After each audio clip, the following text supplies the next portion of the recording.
Откройте, пожалуйста, сегодня Евангелие от Матфея. Я думаю, что кто-то мне поможет считать. 25 глава. И я буду считать с 31 стиха по 46 стих. Когда же придет Сын Человеческий во славе Своей, и все святые ангелы с Ним, тогда сядет на престоле славы Своей. И соберутся пред Ним все народы, и отделит одних от других, как пастырь отделяет овец от козлов, и поставит овец по правую свою сторону, а козлов по левую. Тогда скажет царь тем, которые по правую сторону его: «Придите, благословенные Отца моего, наследуйте царство, уготованное вам от создания мира. Ибо алкал я, и вы дали мне есть, жаждал, и вы накормили меня, был странником, и вы приняли меня, был наг, и вы одели меня, был болен, и вы посетили меня, в темнице был, и вы пришли ко мне». Тогда праведники скажут ему ответ: «Господи, когда мы видели Тебя алчущим и накормили, или жаждущим и напоили, когда мы видели Тебя странником и приняли, или нагим и одели, когда мы видели Тебя больным или в темнице и пришли к Тебе». И царь скажет им в ответ: «Истинно говорю вам, так как вы сделали это одному из сих братьев моих меньших, то сделали мне». Тогда скажет и тем, которые по левую сторону: «Идите от меня, проклятые, огонь вечный, уготованный дьяволу и ангелам его. Ибо алкал я, и вы не дали мне есть, жаждал, и вы не напоили меня, был странником, и не приняли меня, был наг, и не одели меня, болен, и в темнице, и не посетили меня». Тогда и они скажут ему в ответ: «Господи, когда мы видели Тебя алчущим или жаждущим, или странником, или нагим, или больным, или в темнице, и не послужили Тебе». Тогда скажет им в ответ: «Истинно говорю вам, так как вы не сделали этого одному из сих меньших, то не сделали мне. И пойдут сии в муку вечную, а праведники в жизнь вечную». Аллилуйя. Аллилуйя! Спасибо, братик. Мы только что читали Евангелие от Матфея, 25 глава, 31 стиха по 46. Вы слушайте внимательно. Помните слово, которое было от Господа к нам, что когда мы будем сегодня слушать внимательно Слово Божие, то Господь прикоснется к нам в исцелении. Аллилуйя. Очень часто в Слове Божьем, в Библии, Бог очень обращается к своему народу, обращается к своей церкви разными синонимами и разными символиками. Но одно из самых часто встречаемых обращений к церкви Божьей или группе людей, которые поклоняются и служат Господу, обращение, которое мы часто видим в Слово Божие относительно церкви или примирительно к группе людей, которые служат Господу. Это обращение или слово овцы или стада. Очень часто в Библии мы считаем, что дети Божьи Бог часто называет овцами. Очень часто мы видим, что общество детей Божьих Бог часто называет стадо. Это не случайно. Овцы имеют свои особенности. И Бог, сравнивая нас с овцами, Он знает, что Он делает. И Он знает, что Он говорит. Но когда речь идет об овцах, если мы читаем внимательно Слово Божие, и особенно то местописание, которое мы только что сегодня прошли, что очень часто также сравнение берет другое слово, которое мы можем говорить, что противоположно или антонимы этого слова овцы. Это слово козлы. Аминь. То есть мы знаем, что эти два слова, не просто есть слова, они есть название каких-то определенных видов животных, правда? Овцы, как вы знаете, более такие нежные. Owce обычно мирные. Овцы обычно послушные. Овцы обычно, спокойные. Но когда речь идет о козлах, это наоборот. Вам знакома эта картина, правда? Козлы не очень послушные. Козлы, они такие упрямые.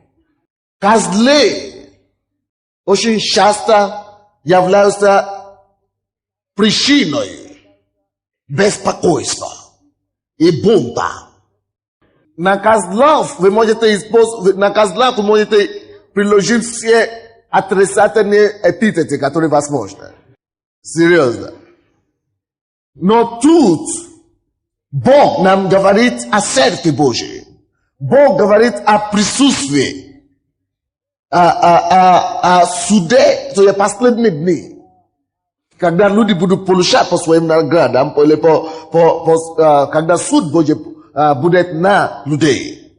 И тут люди перед Иисусом, можно сказать. И если это Иисус, это получается, что все равно речь идет о тех группах людей, которые мы перечисляли к церкви, или которые мы называем церковь. И есть другие примеры в Библии. Но к чему речь идет, о чем речь идет сегодня? Речь идет о том, что подобные церкви, как наша, будут не только овцы. Это меня не будет расстраивать. Если кто-то из нашей церкви будет поступать или поступает непослушно, это меня как пастор или как пастух не будет расстраивать. Если среди нас есть те, которые возбуждают проблемы, это меня не будет расстраивать. Если из около 2000 человек будет пару из них, которые не будут послушны пастору, или будут делать противоположно того, что Слово Божье учит. И знаете, почему это меня не устраивает? Почему это меня не расстраивает? Потому что Бог меня предупреждает об этом. Здесь Бог говорит, и Слово Божье говорит, что всегда там, где овцы собираются, что козлы любят влезть туда, чтобы устроить свои беспорядки. Аминь. Поэтому, дорогие мои, я также хочу, чтобы вы, которые являются честными христианами, я, конечно, хочу надеяться, что вы все честные христиане. Я, конечно, хотел бы думать, что вы все овцы. По крайней мере, я обращаюсь к вам всем как к овцам. Но только чтобы вы были насколько разумными, чтобы различать между овцами и козлями. И чтобы это вас также не расстраивалось. Потому что многие члены церкви, вы знаете, они плачут. Многие члены церкви, они расстроены. Многие члены церкви, они разочарованы. Вы знаете, по какой причине? По той простой причине, что когда-то они прикоснулись к церкви козлами. Потому что они не были готовы для этого. Но вы должны быть готовы к всему. Аминь. И когда ты увидишь козла, чтобы ты сразу узнал, что это козел, и с этим не надо тратить время. Очень многие люди уходят даже из церкви. Я не исключаю, что многие уже ушли даже из этой церкви. Потому что они встречались с козлями. Но по причине того, что они не знают, как это понять, они начали переживать. Вроде бы это церковь. Вроде бы, люди пришли к Богу. Неужели у Бога так же поступают так? Нет, дорогой мой, пойми, у Бога так не поступают. Но и просто есть люди, которые любят использовать имя Бога на свои цели. Библия говорит, всякий, кто именуется или кто называет имя Господа, да уходит от неправды. Или как по-русски, как хорошо говорить. Каждый, кто называет имя Господа, да, уходит от неправды. Каждый верующий, который рожден свыше Духом Святым, который живет с Богом, который перешел из царства тьмы в царство света. Вы знаете, как он живет? Он ведет богобоязненный образ жизни. Поэтому мы не грешим, поэтому мы не грубим друг друга, поэтому мы не воруем, поэтому мы не совершаем прелюбодеяние и блуд и так далее. Поэтому мы хотим быть похожи на Христа Иисуса. Потому что это Он искупил нас, чтобы мы могли жить Его жизнью. Но возможно, ты пришел в церковь, и ты видишь такого человека, который не готов подражать Иисусу. Человека, который не готов слушать учению Бога живого. И он начинает делать свое. Не расстраивайся из таких людей. Ты знаешь, куда ты идешь. Я знаю, куда я иду. Дорогие мои, я не буду из-за какого-то козла. Серьезно. И вы тоже. Вы не должны терять небо из-за какого-то непослушного человека, который ходит в церковь. Ты прими твое решение. Что ничто и никто меня не остановит от неба. Ничто и никто не остановит меня чтобы я не наследовал Царство Небесное. Дорогие мои, мы имеем только одно стремление сейчас. Как я проповедовал в воскресенье, у нас живая надежда. И ты должен, твоя решение должна быть твердая и основательная.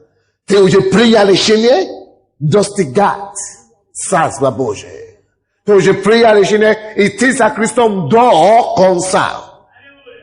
Поэтому то, что другие делают, то, что третьи делают, это тебя не волнует. Ты следуешь не за человеком, ты следуешь за Христом. Я еще даже вам скажу. Даже если это пастор, или какой-то из лидеров церкви поступает не по этому слову, это не должно тебя соблазнять. Ты следуй за Христом. Какая же разница между... Давайте посмотрим один стих, чтобы вы не знали, о чем я проповедую сегодня. 32 стих. Той же главе, где мы читаем. «И соберутся перед ним все народы, и отделит одних от других, как пастырь отделяет овец от козлов». Вы должны понять суть и дух моей проповеди сегодня. Там написано, что пастырь отделяет овец от козлов. Правда? Кто отделяет? Пастырь. Поэтому вы должны, я как пастор, я призван делать границы ясные и видные для вас. Это пастор отделяет овец от козлов. Какая же разница между овцом и козлом? Одна принципиальная разница. Вы заметите, что когда Иисус говорит, почему одни должны наследовать Царство Божие, и почему другие не могут наследовать, какие критерии у него были.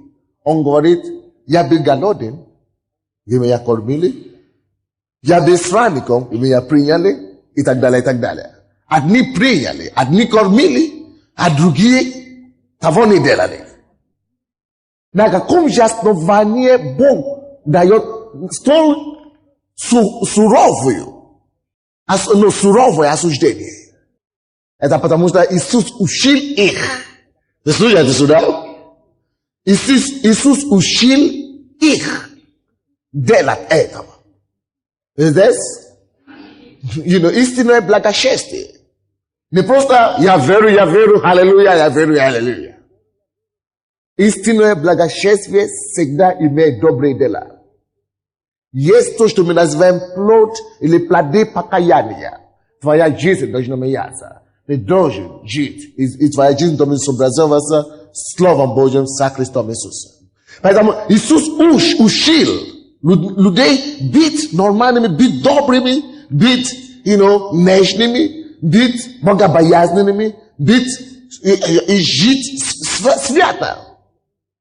Но эти люди, одни слышали, все слышали, но одни послушались этому слову и делали, как пастырь сказал. А другие решили, что нет, я не могу, хочется, плод хочется. Плод хочет. И не делали. У меня есть что кушать, но я сам буду есть, своя семья нуждается. Но это не только это принцип. Я не говорю, что начните искать гостей, кого принять дома, или начните что-то делать. Это не дело, это не от дела зависит. Речь идет о том, послушались одни, и другие не послушались. Слову. То есть главная разница, если вы пишете, напишите себе, главная разница, или самая главная разница между овцами и козлями заключается в том, что одни являются делателями слова, а другие не делают, не поступают по слову. Вы понимаете теперь, почему Иаков, 1 глава, по-моему, 22 стих, говорит нам, чтобы мы не были только слышателями слова, но чтобы мы были и исполнителями слова. Дорогие мои, если ты ходишь в эту церковь, когда ты слышишь проповедь, после каждой проповеди, ты всегда должен себе задать один вопрос. Господи, что от меня требуется еще? Что я должен делать? Может быть, учились о милосердии? Я начну проявлять милосердие. Может быть, тебя учили о вере, значит, я начну жить по вере. И так далее, и так далее. После каждого слова или проповеди, всегда задавай себе вопрос, что я должен делать с этим словом. За словом должен поступать, должен следовать и поступок. Аллилуйя. Пока я говорил, Бог исцелял. Если это вы начнете слышать ухо, правое ухо, если это вы примете исцеление сейчас во имя Иисуса. Главная разница. Одни слышали, другие не слышали. Теперь вы догадываетесь, о чем я проповедую. Я проповедую на такой теме. Тот тем. Козел или овец. Овца. То ты. А овца или козел? Ты говоришь, что не, я не то, я не другой, я Вася.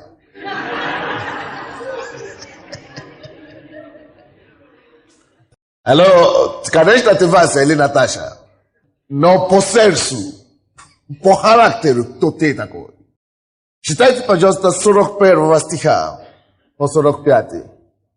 41 по 45 стихи. И вы посмотрите, на каком основании Иисус Христос отверг этих людей. Тогда скажет и тем, которые по левую сторону: идите от меня, проклятые в огонь вечный, уготованный дьяволу и ангелам его. Ибо алкал я, и вы дали мне есть, жаждал, и вы напоили меня, был странником, и не напоили меня, не приняли меня, был наг, и не одели меня, болен и в темнице, и не посетили меня.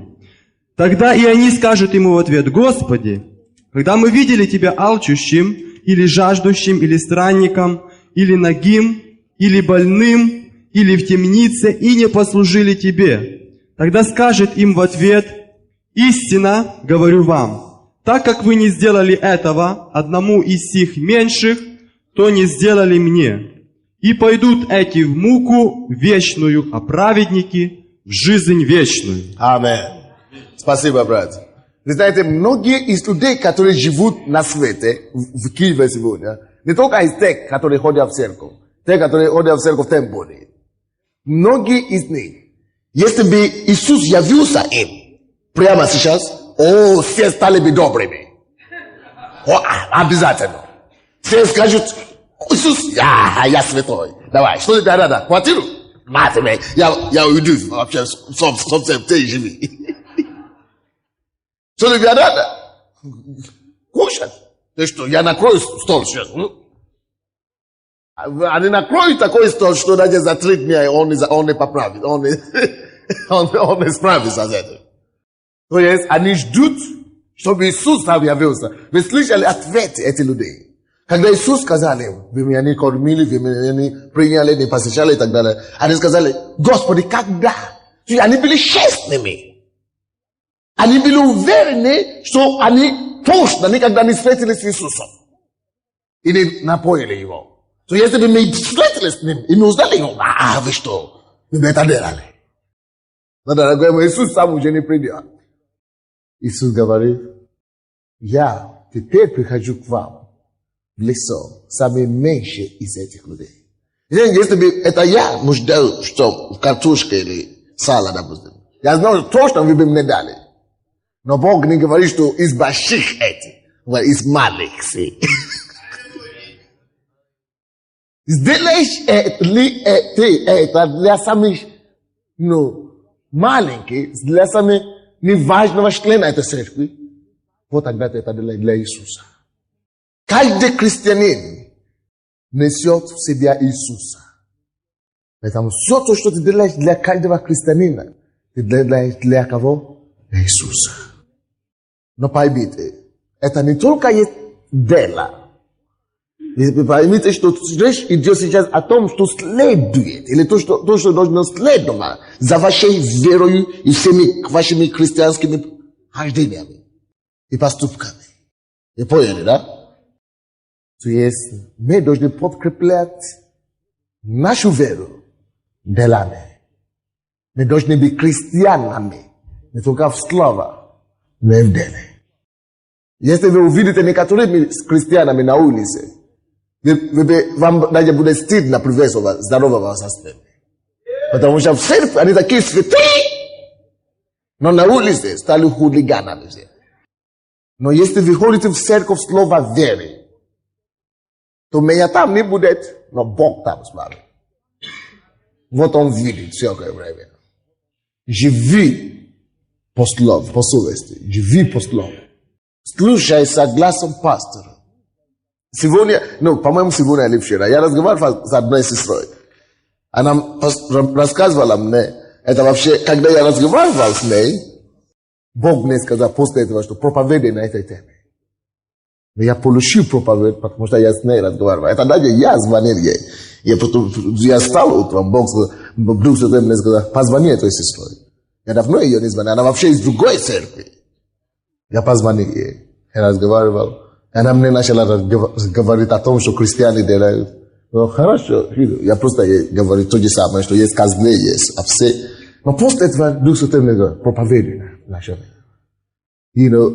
Бог заинтересован, чтобы мы были овцами, и чтобы мы были послушными детьми. Вы должны, я сказал ей, если вы придете в нашу церковь, я не знаю, мы проповедуем полное Евангелие здесь. Мы проповедуем полное Евангелие. Мы проповедуем, если кто-то ходит в эту церковь и не поступает по слову, то это на его совесть. Он уже ответит перед Иисусом. Но мы с вами, есть овцы, и одно из главных качеств овец заключается в том, что они слушаются гласа пастора. Откройте, пожалуйста, Евангелие от Иоанна, 10 глава. Я прочту. Евангелие от Иоанна 10. 4 и 5 стихи. Евангелие от Иоанна 10, 4 и 5 стихи. И когда выведет свой овец, идет перед ними, то есть пастор идет перед ними. То есть пастор не будет, невозможно, чтобы пастор был другим примером. Если пастор Плохой, он не может ожидать, чтобы его члены были хорошими. Пастор должен идти перед овцами, правда? А овцы за ним идут, потому что знают голос его. Я хочу предположить, что вы овцы, правда? Знаете ли вы голос пастора? Вы, конечно, понимаете, что главный пастор – это кто? Есть главный пастор, он есть мой пастор, он есть ваш пастор. Иисус. Знаем ли мы его голос? Но кто из вас знает также, что помимо голоса Иисуса, мы также должны знать голос поместного пастора, который стоит перед вами.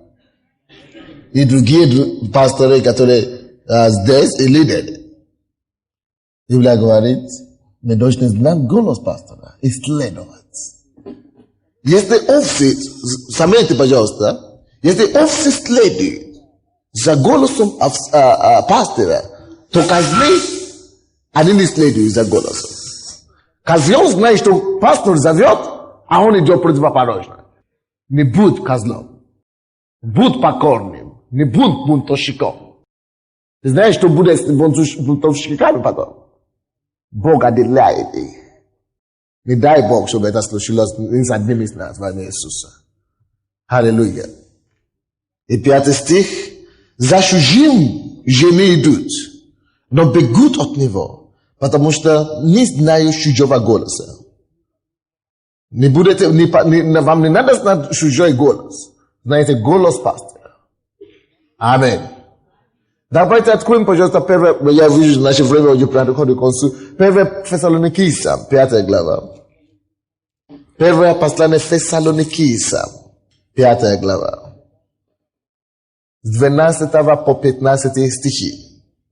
1 послание Фессалоникийцам, 5, 12 по 15 стихи. Я читаю.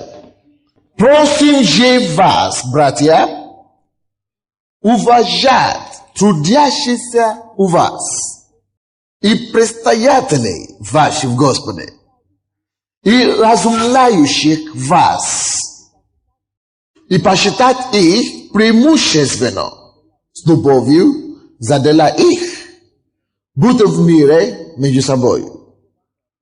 Умоляем также вас, братья, разумляйте бесчинных, утешайте малодушных, поддерживайте слабых, будьте долготерпеливы ко всем.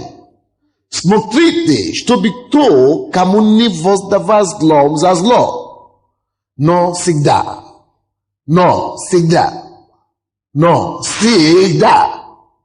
ищите добра и друг друга, и всем. Я читал 12 стиха. Просим же вас. Слушайте голос пастора нашего. Голос Иисуса. Это Слово Божие. Просим же вас, братья, уважать трудящихся у вас. Уважать.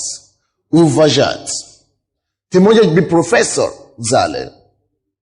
Может быть, ты не профессор, может быть, ты миллионер. Или неважно, кто ты.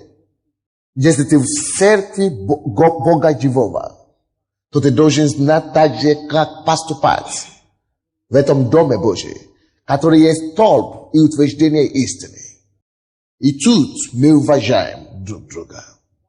Библия говорит, давайте честь, кому честь. Дайте подать, кому подать. И дайте страх, кому страх. И Бог просит вас, чтобы те, которые уразумляют вас, которые трудятся в церкви, чтобы мы их почитали и уважали. Но есть некоторые, которые грубят всех подряд. И лидеров. Кто ты такой? Администратор? Или лидер домашней группы? Вон отсюда. Ты ответишь перед Иисусом. 13 стих. И посчитать их преимущественно с любовью за дела их. Заметьте себе, что Бог не просит вас посчитать их, потому что его зовут Алексей. Посчитать ее, потому что ее зовут Наталья. Или посчитать его, потому что он Владимир. Бог просит вас посчитать их за их дело. Потому что они служат Иисусу. Видите, Иисус послал этих людей в ад, да? Почему? Потому что они не так отнеслись к тем, которые служили Иисусу. Так как ты относишься к тем, которые служат Иисусу. Даже если ты перед Иисусом трепещешь и поклоняешься и стоишь на колени, то Иисус видит твое сердце. И Он видит, что ты грубишь Его, потому что ты грубишь тех людей, которые служат Ему. Твое отношение к тем, кто служит Богу, определяет твое отношение к самому Богу. И на основании этого, из-за того, что люди неправильно отнеслись, они заслужили. Но мы с вами призваны из мира, очищены кровью Иисуса, отделены от века сего. Не для того, чтобы мы продолжали в делах темных, но для того, чтобы мы могли ходить в обновленной жизни. Наш дух обновлен, и мы приведем наш разум, нашу душу и наше тело по сильнению своего духа во имя Иисуса. Теперь, в этих стихах, которые я читал, если вы обратили внимание, вы увидите, что обращение к верующим там инструкции, которые нам даются, разделены на две. С одной стороны, отношение к тем, которые над нами, нашими предстоятелями и учителями. Но потом тут же идет обращение к нам о том, как нам относиться друг к другу. И там же 13 стих, последняя фраза уже говорит о другом отношении. Об отношении с друг другом. Будьте в мире между собой. Это не может быть здоровая обстановка, если верующие, два верующие ссорятся между собой. Два человека, которые крещены Духом Святым, не могут находиться в одном помещении вместе. То это катастрофа. Я не знаю, если такое есть в нашей церкви или нет, но я говорю, может быть такое даже есть. Что ты не можешь терпеть брата, или ты не можешь терпеть сестру. Тебе придется их терпеть там. Из-за тебя Бог их не уберет с неба. Поэтому лучше тебе смириться с ними уже сейчас. Будьте в мире с друг другом. Вы знаете, что человек, который не может находиться в мире с братом или сестрой, он не может быть в мире между собой, внутри себя. Если ты не можешь найти мир с братом или сестрой, то ты сам не будешь жить в покое. Чтобы находиться в хорошем отношении с братом и сестрой. Делай все. Ты должен поступать, как Иисус бы поступал на твоем месте. Бог говорит, будьте в мире между собой. 14 стих. Умоляем также вас, братья, разумляйте безчинных. Вы знаете, почему нужно разумлять этих людей? Вы поймите, что вы не должны говорить, что он козел, пускай он пошел и все. Вы знаете, многие люди поступают по-разному, не потому что они плохи сами по себе, или плохие. Может быть, потому что они не знают просто, как делать лучше. Вы слушаете? Может быть, они просто не способны на лучше. Или, может быть, они пришли из такого воспитания, что они привыкли так поступать. И концепт он вы должны понять, что мы все из мира. А в миру все там козлы. Поэтому есть процесс, есть время, промежутка между превращением, когда нужно превращать Козлову овцу это время займет. Поэтому научись быть терпеливым. И пытайтесь, разумлять друг друга таким образом, не с осуждением. Hello? Не с осуждением, это Галатам, вы можете читать потом Галатам 6, 1, 2. Не с осуждением, а ты должен разумлять, ставя себя на их место. Ты говоришь, я такой никогда не сделаю. Но ты делал хуже раньше. И Бог тебя терпел. Это он терпит другие также. Аллилуйя. Амин. Так что в церкви это не должна быть новость для вас. Алло.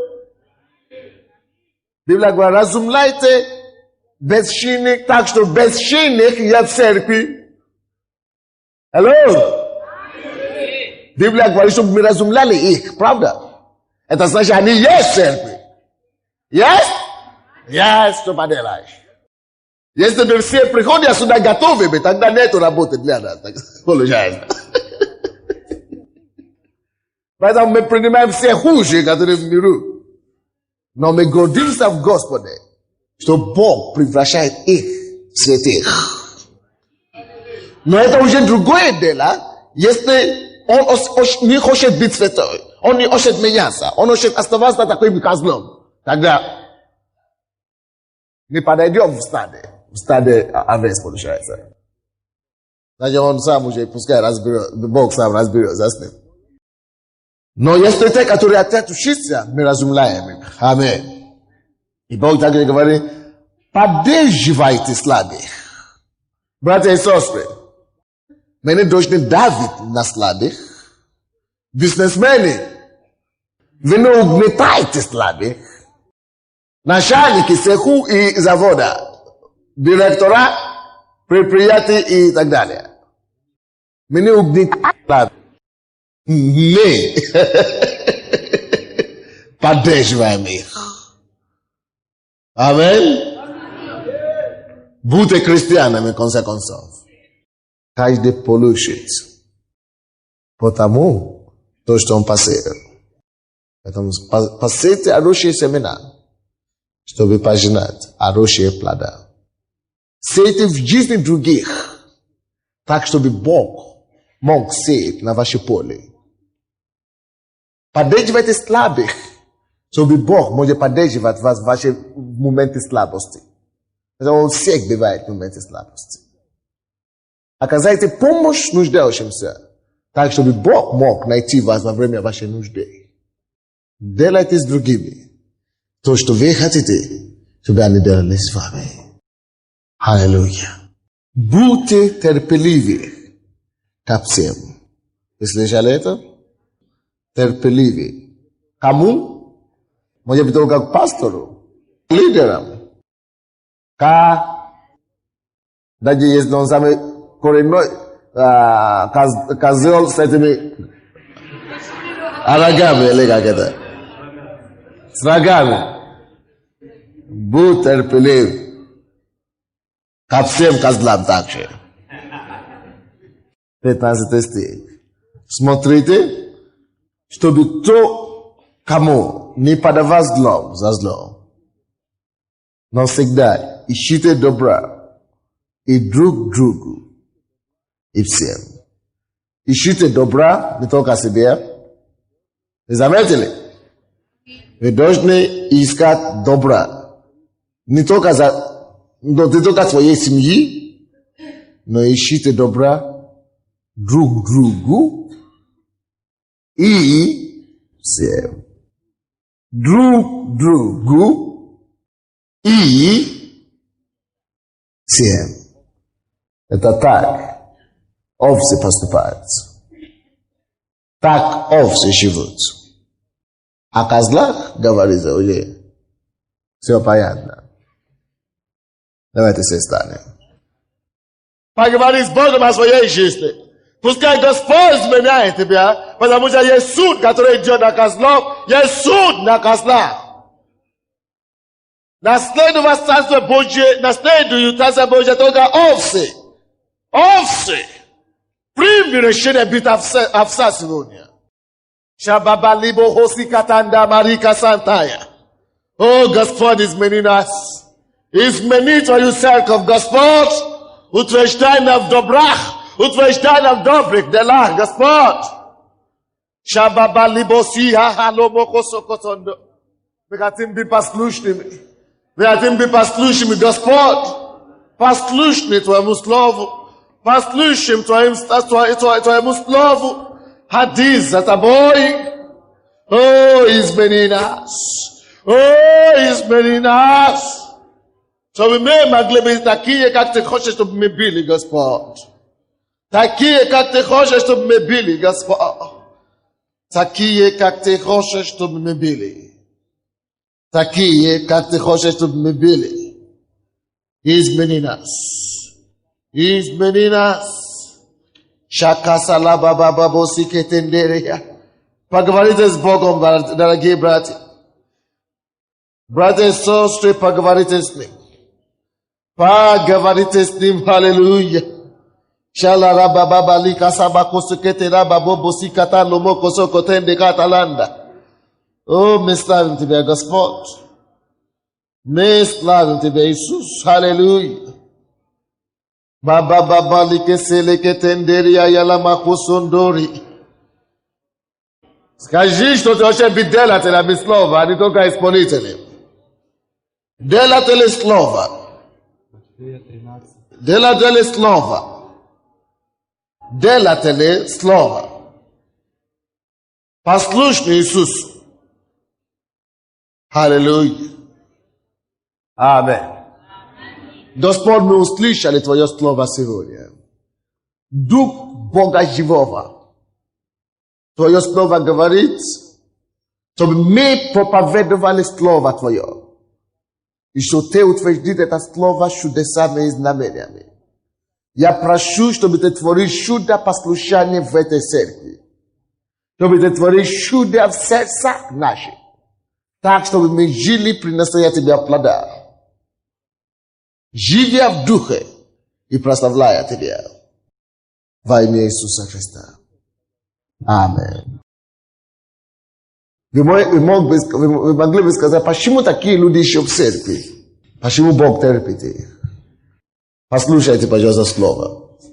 Евангелие Матфея, 13 глава, 24. Не надо открывать, просто слушайте. 24. Другую притчу предложил он им, говоря: «Царство небесное подобно человеку, посеявшему доброе семя на поле своем. Когда же люди спали, пришел враг его и посеял между пшеницею плевелы и ушел. Когда взошла зелень и показался плод, тогда явились и плевелы. Пришедшие же рабы домовладыки сказали ему: Господин, недоброе ли семя сеял ты на поле твоем? Откуда же на нем плевелы?